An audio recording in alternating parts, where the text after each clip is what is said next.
Hello viewers, live craft থেকে স্বাগতম।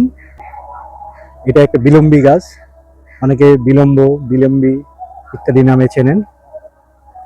এটা খুবই টক, এর ফলটা খুব টক। আমরা একটা এই যে ফল,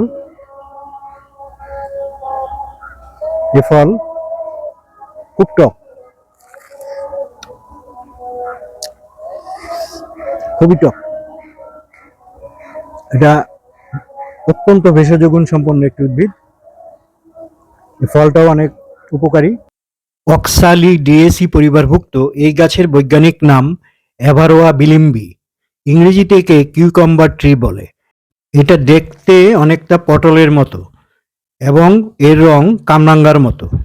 পুষ্টি মানে আমিষ, শ্বেতসার, চর্বি, খনিজ, ভিটামিন, ক্যারোটিন, ক্যালোরি সহ অনেক উপাদানই আছে।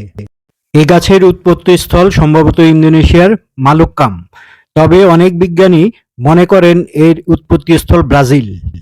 বাংলাদেশে সাধারণত মরিচ লবণ দিয়ে কাঁচা খাওয়া হয়। মাছ, ডাল বা মাংস দিয়ে খেতেও খুবই মজাদার হয়। টক বা পাকা বিলম্বি দিয়ে আচার বা চাটনি তৈরি করা হয়। বিলম্বি দিয়ে তৈরি চাটনি ও আচার খুবই মজাদার। এ ফলটি কাঁচা অবস্থায় খুব টক হলেও রান্নার পর বা চাটনি কিংবা আচার তৈরি করার পর অতটা টক থাকে না। এছাড়া আচার তৈরি করার পাশাপাশি এর ফল অনেকে বিভিন্ন প্রকার তরকারির সাথে মিশিয়ে ব্যবহার করেন।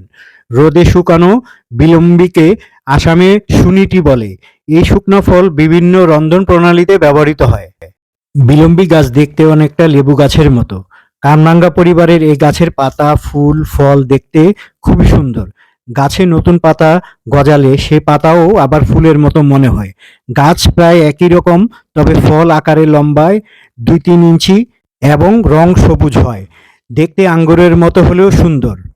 প্রচণ্ড ঔষধি গুণসম্পন্ন বিলম্বির পাতা চুলকানি, বাত, মাম্পস বা চামড়া ফাটার পেস্ট হিসাবে ব্যবহৃত হয়। অনেকে এর পাতা বিষধর প্রাণীর কামড় থেকে নিরাময়ে ব্যবহার করেন। তাছাড়া ঠান্ডা, কাশি, প্রদাহজনিত সিরাপ ও যৌন রোগের চিকিৎসায় ব্যবহৃত হয়। এর ফল কোলেস্টেরল ও স্থূলতা নিয়ন্ত্রণ করে, তবে এর ফলে অক্সালেট থাকার কারণে বেশি পরিমাণে খেলে কিডনি বিকল হতে পারে। ভারতের অনেক জেলায় এই ফল স্থূলতা নিয়ন্ত্রণে ব্যবহার করে থাকেন। মালয়েশিয়ায় ক্রিস ব্রেড পরিষ্কার করতে এটি ব্যবহার করা হয়।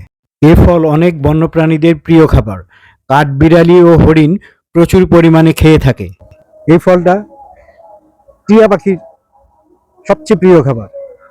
অন্যান্য পাখিও খান, বাট টিয়া পাখির সবচেয়ে প্রিয় খাবার এটা। গাছ লাগান, পরিবেশ বাঁচান। ধন্যবাদ সবাইকে।